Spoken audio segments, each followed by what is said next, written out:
And joining us tonight for more on the world economy and the financial crisis is one of our regular contributors, Marcus Mabry. He is the international business editor of the New York Times. Marcus, good to see you.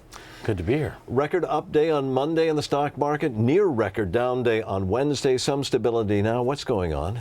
Well, unfortunately, Martin, what we're seeing in the stock market, I think, is a volatility that is likely to become the new facts of life here.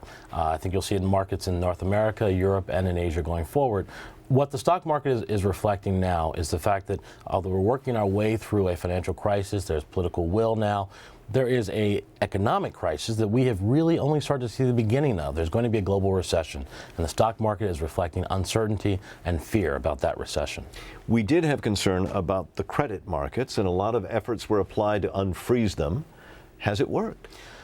It's worked somewhat, not nearly to the extent that we hope it will work. Right now we've seen some loosening of credit markets, some thawing of credit markets, but not nearly to the extent that we should have, given the fact that hundreds of billions of dollars have been injected into banks to restore confidence and their ability to lend not just to their customers, but to one another. So I think we'll see a further loosening. It hasn't been the stimulus we wanted yet, but I think it's going to get better.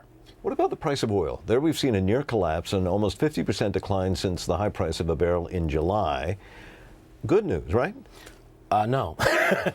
It's good news certainly for consumers, for drivers, for companies that run factories.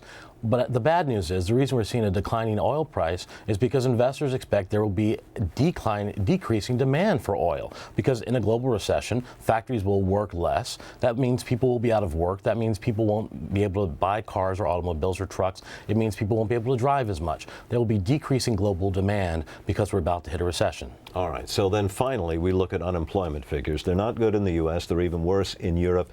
The projection over the next few months? It's going to be it's going to be a blistering recession in Europe.